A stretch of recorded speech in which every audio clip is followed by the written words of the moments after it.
Hi, this is Krishna Iyer with the Iyer think tank in Elred Beach. This short podcast is about the Iran war, and we are going to discuss a few more things about the American genocide. We're predicting a genocide by the American government in Iran. They are, have started a further bombing campaign. Overnight, there were 34 people dead in U.S. bombing in Iran, including 6 children.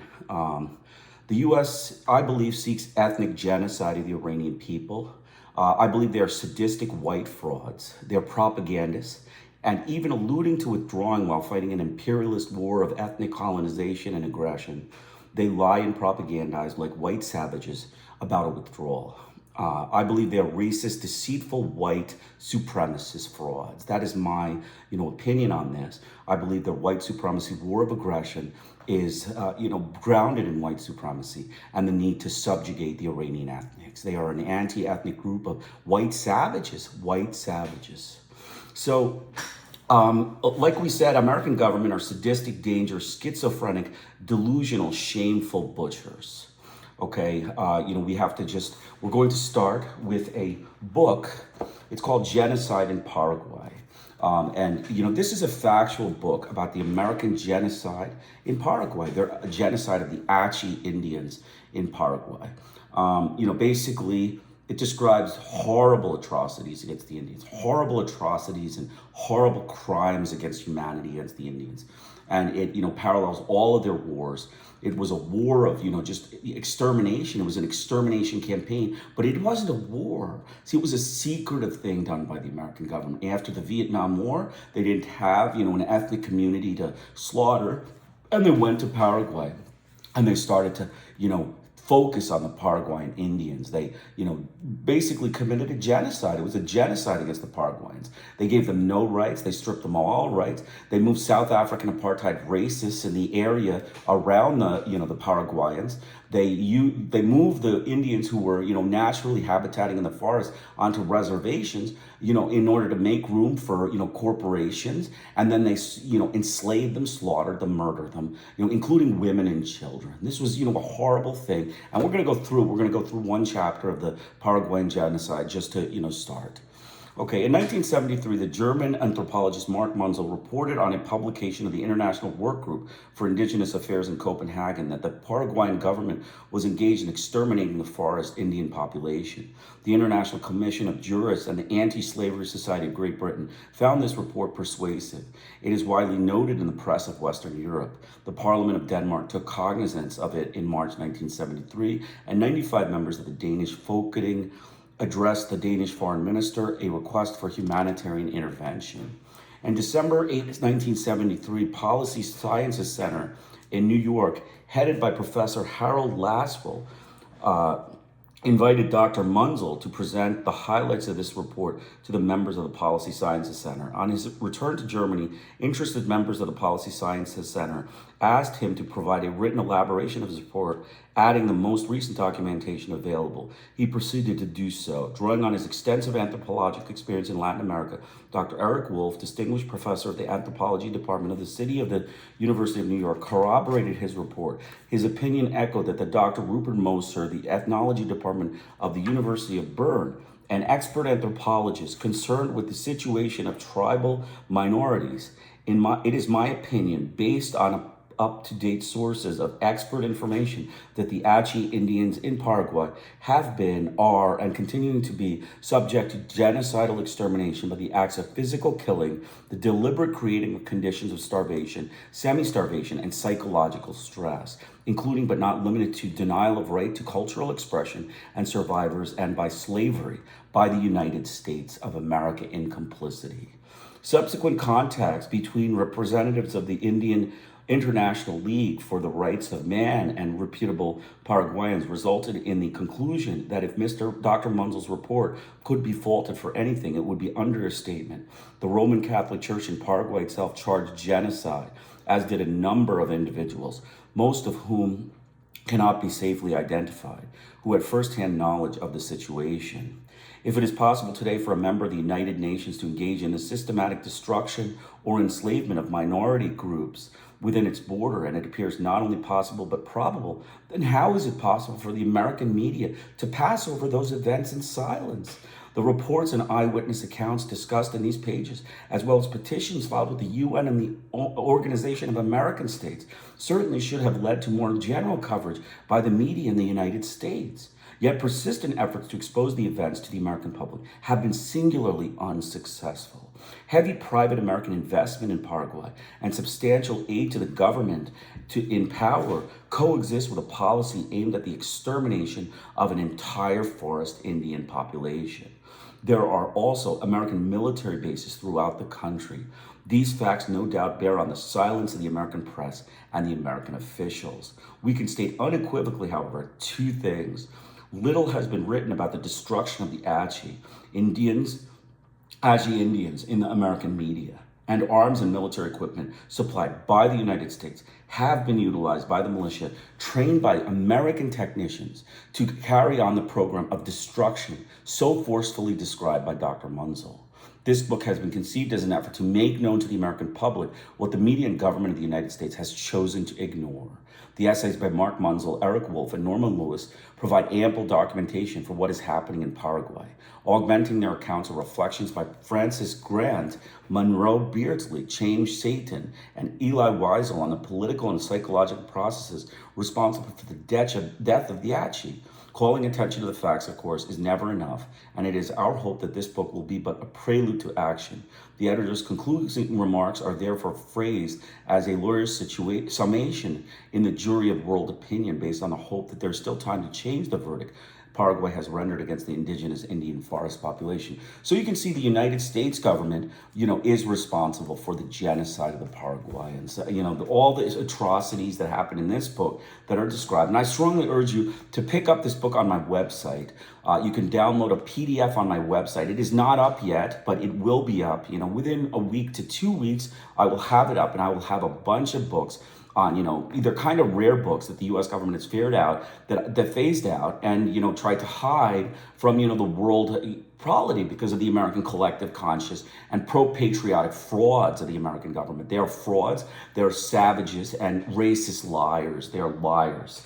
The rest of the introduction reviews the record of the world press in reporting the tragedy of the Achi. That record in itself is an indictment of the American media. The events described by Dr. Munzel and others have been recounted by journals of public opinion, like The Nation, committed in part to the pages of the Congressional Record, and condemned in various news stories in Great Britain, West Germany, and isolated newspapers in the United States. But on balance, the American media have shamefully buried the story of the Achi. On June 4, 1973, the University of Bern released an open letter to the government of Paraguay, accusing it of the extermination of men, women, and children in a policy that amounted to genocide. The letter reproduced here in translation has remained undisclosed to the American people, except for a passing reference to it and the events it describes in The Nation, September 24, 1973.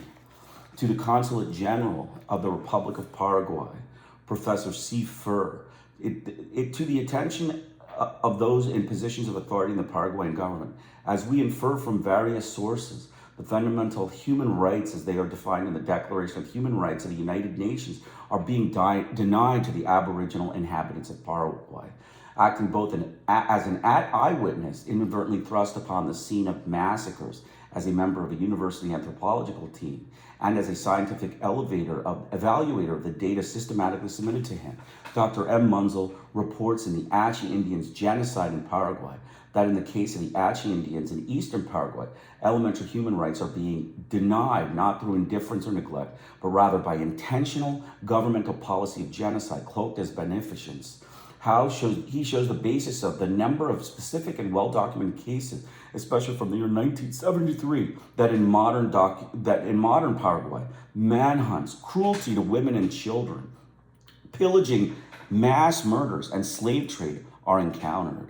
Their perpetrators appear free from any punitive sanctions for their crimes, precisely because these crimes are tolerated by those in positions of authority. By those in positions of authority, and in part are even supported and encouraged by them. We refrain from citing concrete examples of the criminal offenses of such kind in this letter, for we know that the Paraguayan government is aware of the numerous cases and that they are readily revealed in the report of Dr. Munzel and the sources cited by him. We stand appalled at the humanity of the methods with which the solution of the Indian question in Paraguay is being effected, and which is hardly conducive to the reputation of Paraguay as a civilized member of the world community. We protest and denounce the perpetration of an Indian policy which can and must be characterized as genocide, and which, after untold suffering, will result in complete extermination of the affected populace. Above all, we demand the immediate cessation of the serious heinous manhunts which necessitate a change at the present reservation policy, the immediate release of all Indians now being held as slaves, the reunion of families families separated by slavery or deportation to reservations, the access to adequate medical and nutritional resources of Achis currently surviving, notwithstanding ongoing attempts to wipe them from the face of the earth, the enunciation and effective enforcement for all inhabitants of Paraguay of the fundamental guarantees of the Universal Declaration of Human Rights, including but not limited to the right to cultural self-determination. And we finally demand the criminal trial of all those responsible for existing genocidal practices in Paraguay, regardless of how high or low such defendants may stand in political, economic, military hierarchies of their country. The release of the University of Bern letter was noted in the Basler Nachrichten and Swiss radio and television. These disclosures had in fact been preceded by detailed coverage in the British and Western press for some time. The letter was ignored by the American press, radio, and television. The London bureau of the New York Times was explicitly informed and obviously sympathetic to giving the story the prominence it deserves. Yet no story appeared. Finally, The Nation published an article entitled Paraguayan Indian Hunt on September 24th, 1975, which we noted earlier. It is easily summarized. It pointed to the fact that available documentary evidence demonstrated beyond peradventure that the two-pronged attack was being launched against the Achis. Physical extermination was being supplemented by enslavement and incarceration on Indian reservations, whose primary purpose was to break the spirit of its inhabitants by attacking their most cherished values. Achis were being systematically hunted by arming raiding parties. Men, women, and children were being indiscriminately mowed down by such Huns. The preferred weapon to the massacre was the machete, which saved the expense of bullets. Exceptions might be made for Achis who submitted to being tamed and trained as killers of their own kindred. The reward for such cooperation was a diet ensuring survival and their choice of captured Achi women. Thus, willing to accept unadulterated slavery might also be kept alive for indefinite periods of time as work hands at a subsistence level and without medical attention were the Achis. Another group permitted to survive might be children, largely girls 10 years older and older, who were sold as slaves, principally for sexual purposes.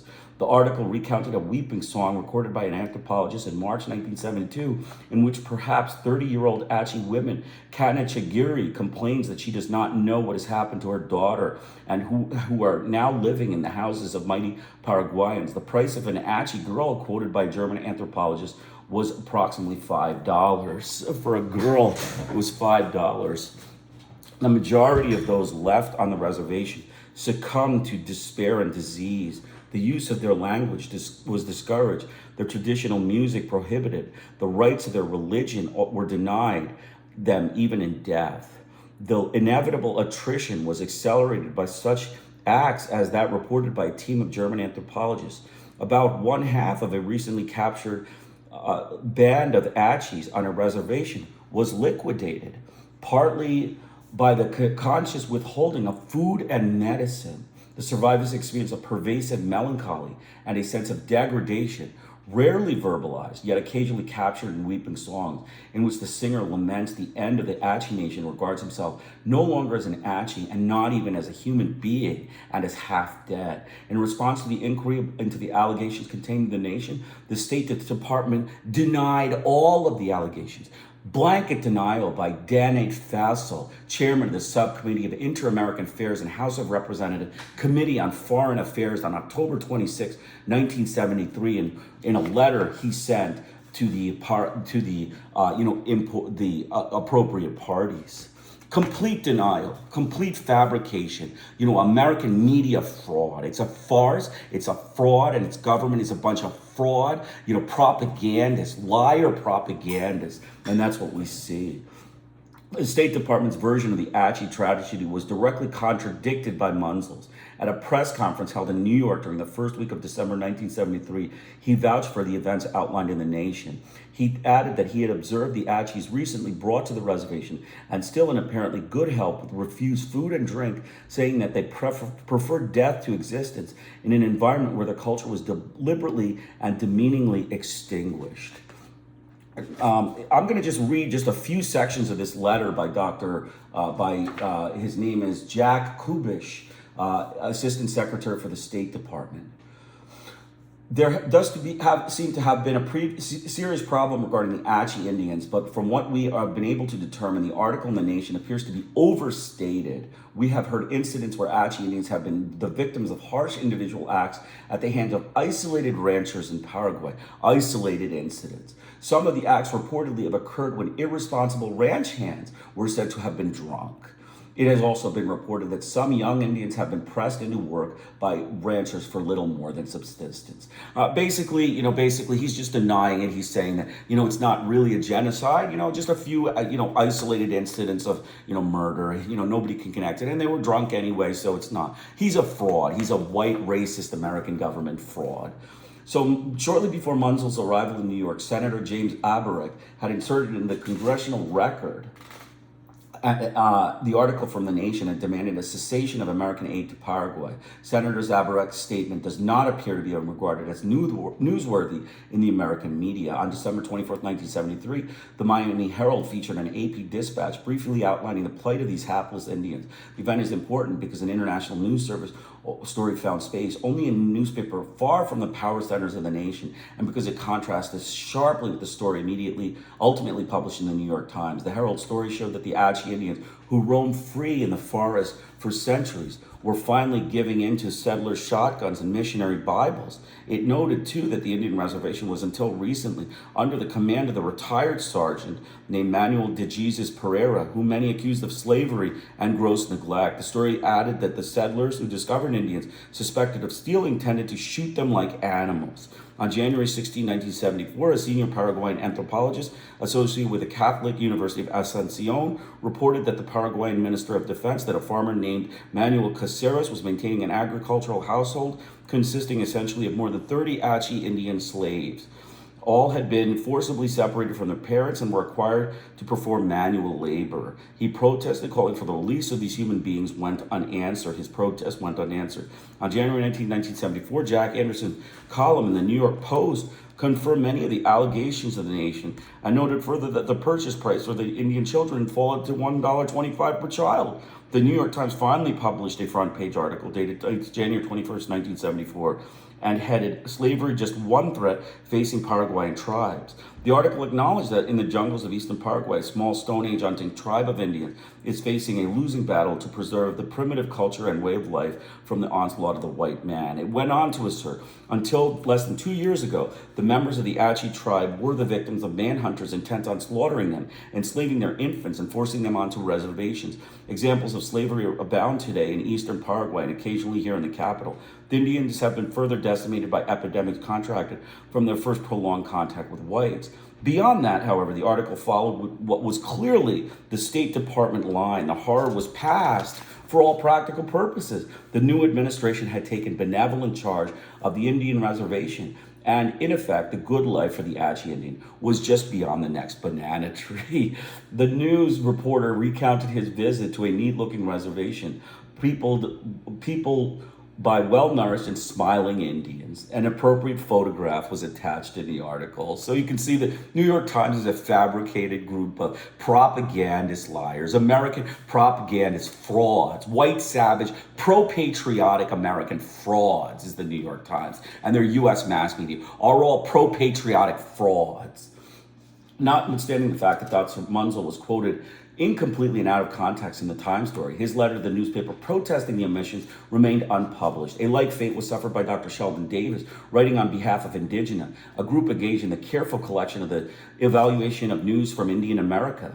which regarded the Times as a distortion of the facts. The Times subsequently published on January 27, 1974, a story inviting the tourists to visit Paraguay, a land of unutterable enchantment, and another that admitted that Achis were still being enslaved. The Paraguayan government was exonerated of genocide or other crimes against humanity, and only gently chided for failing to adopt something like the Philippine approach, which provides autonomous enclave for primitive peoples. The International League for Rights of Man, with headquarters in New York City, formally addressed the Secretary General of the United Nations on March 1, 1974, charging the government of Paraguay with genocide, slavery, and torture. The League noted that Colonel Tristan Infanzon, then director of the Paraguayan Indian Affairs Department, was identified in affidavits filed in support of the complaint as engaging in the traffic of young Indian women as slaves.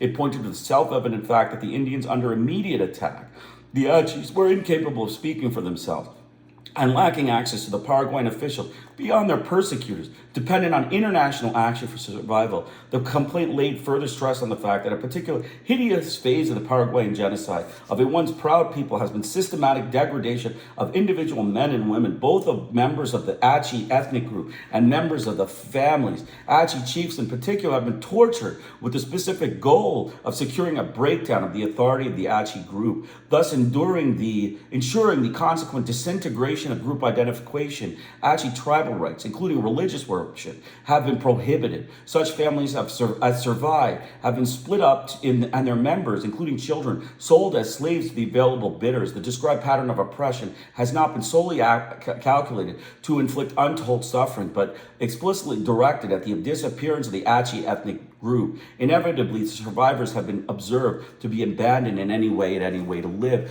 This is paralleling the Iran war. This is paralleling their genocide in Vietnam. This is paralleling all their dealings with ethnic people. They are racist frauds. The American government are racist frauds and mass murdering, sadistic, cruel, detached, genocidal butchers. That's what they are. Genocidal butchers.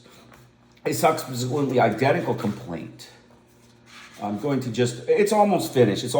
I just bear with me. This is kind of a long chapter. It's not a long chapter. It's a short chapter, but it's going to take a little time. So a substantially identical complaint accompanied by documentary evidence and photographs was later submitted to the Inter-American Commission on Human Rights of the Organization of American States. Copies were handed to the national news services and other major news media.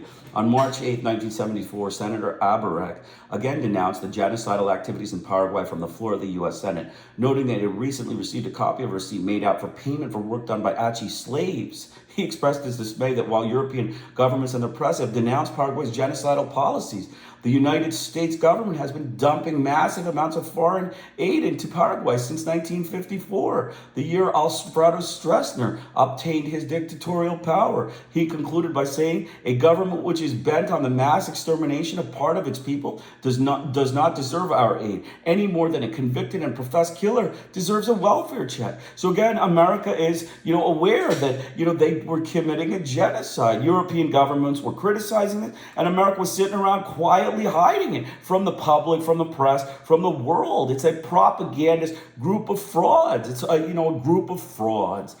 Shortly thereafter, the United States ambassador to Paraguay was recalled, perhaps to forestall a congressional action that the State Department deemed inimical to U.S. relations with the Stroessner government. The national media remained silent during these events. The events submitted to the UN and OAS were also presented to the Latin American divisions of the United States Catholic Conference, the National Council of Churches, and the Anti-Defamation League. Long and short of that, little thing was that they did look at it. They did think it was a genocide, but no letters were written. The religious conferences, all three of them, the Jewish, Catholic, and church conferences, they didn't say anything. They didn't condemn it. They just kind of sat on it and allowed the atrocities to go on.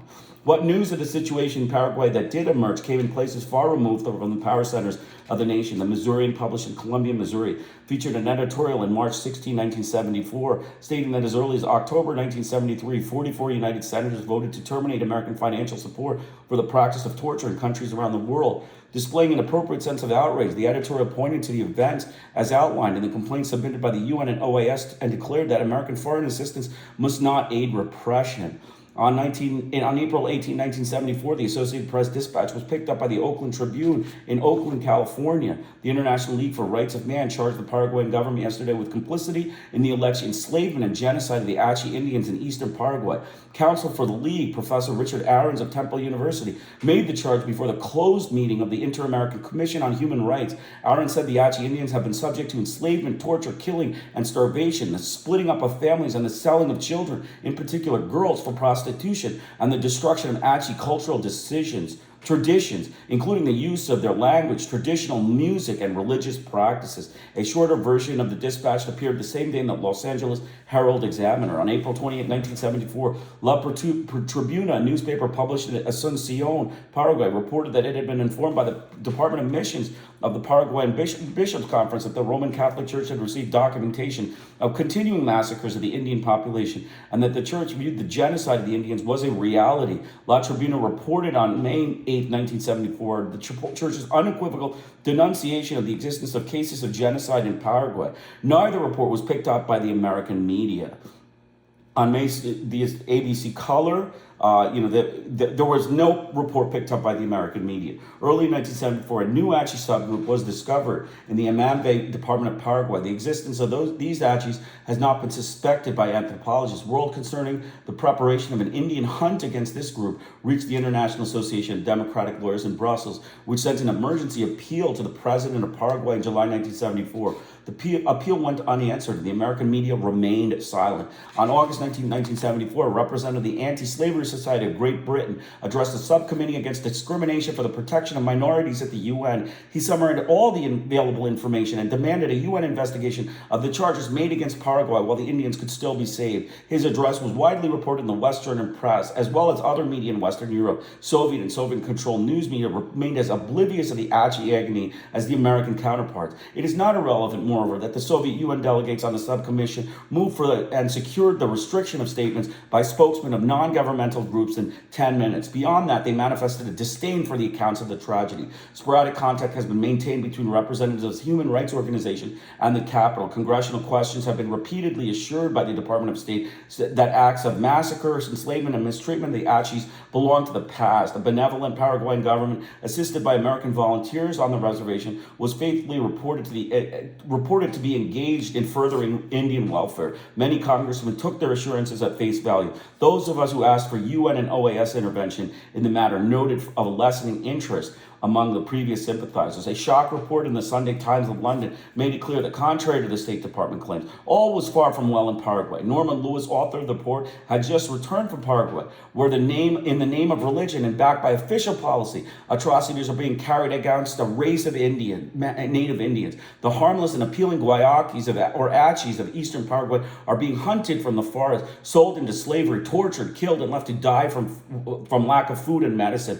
When a reporter for the New York Times discovered a clean reservation, people by smiling and happy Indians, Norman Lewis had found a death camp. Although the Sunday Times is widely syndicated throughout the United States, the story does not appear to have been picked up by any of the major newspapers, nor in any radio or television broadcast. The one exception is the Miami Herald, which published the account in diluted and significantly abbreviated form. News reporting can too quickly become a matter of orchestration rather than an unearthing of facts. When the Allende government was overthrown in Chile, for example, only Newsweek correspondent John Barnes made to the bloodiness of the coup public. The reaction of American editors to his eyewitness account was not to investigate the alleged killings or to probe the role of the CIA in the coup, but to assign reporters to investigate Barnes. Some stories, Mali, Chile, Paraguay among them, have been forced into the open. People are being exterminated in our own backyard, even as these words are being written. We have not noticed, as Elie Wiesel said in her epilogue. We did not know. Now we know. Silence and inaction are complicity. But the United States government continues to support the Paraguayan regime of General Stroessner, just as it continues to support military dictatorship throughout Latin America. If the facts, the countries of Latin America are within the American sphere of influence, then it is time U.S. foreign policy be directed toward influencing the growth of a common humanity and sense of justice among the nations within that sphere. Principles support for the creation of a global human dignity may seem as some chimerical. To the contributors of this book, it is essential to the survival of humanity. As to the survival of the Achis, in the words of Monroe Beardsley, we must hope that our words will come in time to be a writ rather than an epitaph. So you can see that, the racist American government, the, anti-genocidal butchers, they hid the genocide. It was a propagandist lie, fraud journalism, patriotic fraud journalism. They were covering up a secretive white supremacist campaign of terror against the Achi Indian tribe, an ethnic mass murder and ethnic cleansing action by the U.S. government. And they hid it, and their spokespeople, blatantly lied to the public, to the press, to everyone. And their media complicitly were silent, wanting to see the destruction of this genocidal campaign of terror in Paraguay. So we're going to continue on. So we want to say that America is a Hitler-shaming butcher of white savagery. The American government shame Hitler in their human rights. They shame Hitler in their ability to act normal. They're white frontiersmen, supremacist savages. They're shameful slaughterers of ethnics, including Indochinese, Iranians, Achi Indians, on all the South American tribes, and Hispanics and blacks. And now America is being replaced with fascism. They try to prevent YouTube presentations to make room for an imperialist war of genocide in Iran. It's an ethnic cleansing regime. I have been making the presentations every other day, but the fascist police surveillance state has been issuing threats, coercive measures within its fascist public propagandists. That you are not allowed to speak on YouTube. Restricting even uploads of videos onto YouTube is a group of sadistic, schizophrenic white frauds. I urge all Americans to see America's degenerating into fascism while this Iran war goes on. I foresee dissent, murders of ethnics like in Central America and South America. I see a secretive detention of ethnic Americans who sit by and who while whites sit by and watch the white American patriotic frauds commit an Iranian ethnic genocide, a dangerous group of sadistic white savages in the American government. American democracy is at stake, and we need to make this YouTube presentations every day. People need to go online and express their disgust about this war to the government through this YouTube, media. So we're gonna go through the dangerous case of Donald Trump. I have a short, checklist. I got this from this book. It's called A Much More Dangerous Case of Donald Trump. It describes Donald Trump's psychotic illness and his, inability and unfitness to serve duty. And, basically we have a checklist of, basically what's been going on, what we're going to do. So there's a checklist. It's called the Hare Psychopathy Checklist. It's about psychopath. It's like, trying to decide a psychopath. Like basically the average score is 5 on this checklist. The kinds of things that are mentioned on this checklist include glibness, superficial charm, egocentricity, grandiose sense of self-worth, proneness to boredom, need for stimulation, pathologic lying and deception or gaslighting, conning or lack of sincerity, lack of remorse or guilt, shallow affect, callous lack of empathy, parasitic lifestyle, poor behavioral controls, promiscuous sexual behavior, early behavioral problems, lack of realistic long-term controls, impulsivity, irresponsibility, failure to accept responsibility for one's own actions, many short-term marital relationships, juvenile delinquency, revocation of parole, and criminal versatility. So basically, Donald Trump receives a score of 34. The average score for the white American is 5. So that is, hugely higher than 5. Trump receives a score of 34. Remarkably, another scoring by a panel of 5 psychiatrists, Dr. Lifton, Herman, Gilligan, Murakingis, and Lee, as part of a pre-sentencing report to the Manhattan Criminal Court following Donald Trump's felony conviction, yielded a remarkably close score of 35, which they prorated to 36 given the absence of prior convictions. This demonstrates the reliability and consistency of the scale as proven across numerous studies. The diagnostic process to assess clinical psychopathy demands thoroughness and objectivity. The rating reflects a fair-minded effort to call balls and strikes. Donald Trump passes the threshold for a formal diagnosis of clinical psychopath. What does this diagnosis tell us? What have we learned about the condition? We have learned that the condition is more due to nature, what one inherits, that nurture, how the environment impacts us. And what is largely inherited appears to be a different brain. Brain imaging technology has enabled us to pinpoint some of the distinctive features of the brains of psychopaths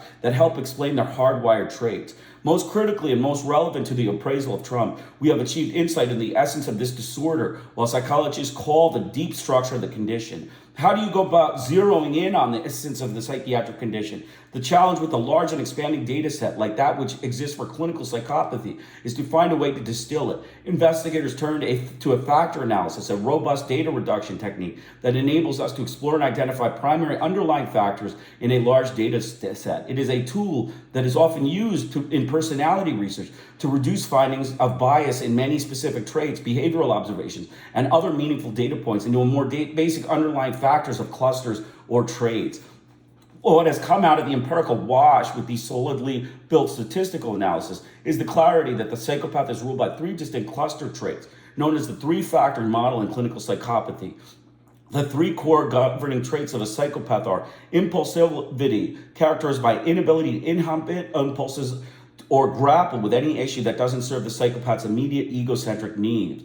Drive to dominate, characterized by a one-dimensional focus on winning in all relationships, fueled by an arrogant, manipulative, and deceitful mode of behavior. Remorselessness, characterized by an utter lack of conscience, linked to an inability to experience states of guilt, shame, and fear that might curb immoral behavior. All of the behavior and all the choices for the psychopath flow from these governing traits. Because of impulsivity, Trump can't help but act quickly without considering the consequences, take huge risks since he craves sensation seeking, continue to display no aptitude for government, and fail to plan or perceive with any substantive task. Because of his drive to dominate, Trump can't help but lie with impunity, gather others to bend to his will, demand fealty from others, engage in frantic efforts to avoid loss of status, foment divisiveness and polarization, and privilege power and dominance over the welfare of others. Because of his remorselessness, Trump can't help but blithely ignore democratic norms, the tragedy of lost lives, or appeals from anyone to rein in his recklessness and derelict behavior, set any limits on his behavior, since he is undaunted by the fear of punishment, defect all responsibility for any damages he may inflict, have no feeling of discomfort at the suffering of others, and be lax in response to legitimate threats because of his inability to process emotions related to danger. So you can see that Donald Trump is a psychopath. He fits the Hare's criteria. It's a clinical test, a total score. You're given, up to 2 on all of the different modes. So it's a total score of 40, and he gets 20. And the average American white gets 5. So you can see he's clearly within the realm of psychopathy. He is a sadistic fraud, a sadistic white supremacist, savage of the U.S. government. So we're going to continue on. Basically, we saw that, there was an attack, there was a university strike on a facility in Iran, and, the Iranian government has, stated that basically Donald Trump is trying to curtail free thought and scholarly Iranian activity under attack. Cultural attack by ethnic cultural genociders of the American government with jealous delusions of ethnic prosperity in Iran through intelligentsia slaughter. American ethnic mass murder of Iranians. It's a prelude, in my opinion, is a prelude to genocide in Iran. The American democracy, the white, sadistic, savage, racist frontiersman approach to government is clear now. Fascist ethnic slaughter and oppression, and a whites-only government. The American democracy elevates Hitler's government to the level of Norway in terms of democratic thought. America is so far behind Russian democracy, probably the worst democracy in the free world, and certainly worse than Nazi Germany. With respect to the Ukraine war, Ukraine versus the United States, the genocide of the Achi in Paraguay, and the Ukraine war. America slaughters ethnics, enslaves them, tortures them, sells them off for prostitution. You heard the reading, so you can see the sadism in American cruelty and slaughter. Also, we don't hear about Ukrainian war crimes and crimes against humanity. So we are taking the Western hegemony and, more importantly, the American propagandist press and NATO thought control frauds at face, which is clearly a sham group.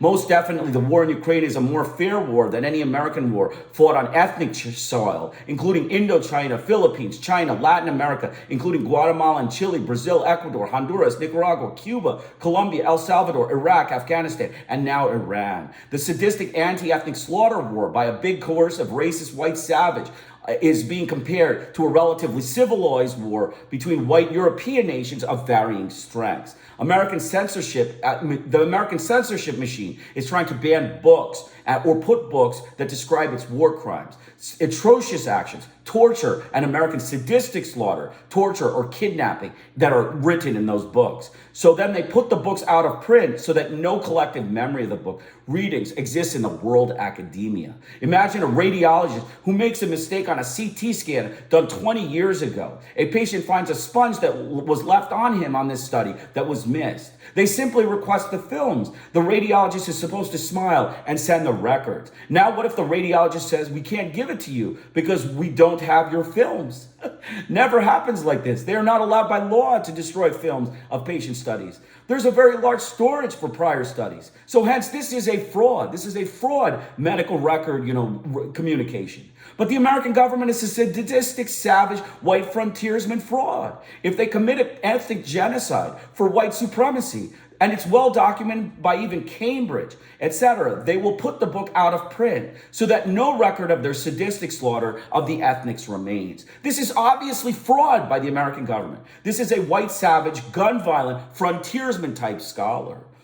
Now, Donald Trump's invasion of Venezuela is a sadistic, racial, schizophrenic, fraud, white savage frontiersman invasion, an anti-ethnic mass murder campaign, and fraud who manages a sham democracy.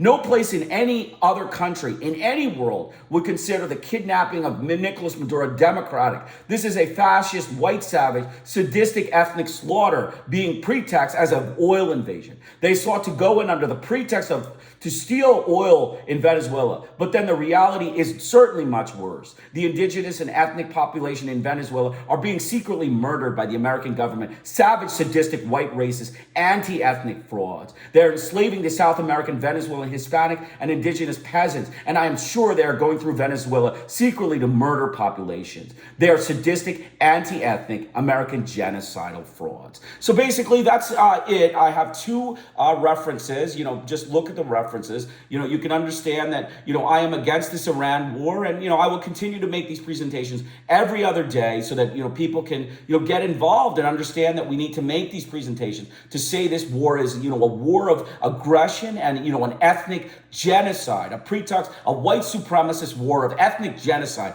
against the Iranian ethnic people. And I'm telling Washington, withdraw your troops from Iran. They are not welcome there, and you are not welcome in this war. And the world is telling you it through diplomatic channels and communications, and you are not willing to listen. And we review the Apache Indian genocide. I just want to say the Apache Indian genocide, when I read that stuff, it broke my heart. It broke my heart that the American government can do this to innocent people, to innocent ethnic people with color. Their jealousy against ethnic music, culture, religion, and their jealousy against their success and wealth is just sadistic. It's sadistic cruelty on the part of the detached, racist, genocidal butchers of the American government. And that's how I'll conclude today. It's Krishna Iyer with the Iyer Think Tank in Delray Beach. Have a great day.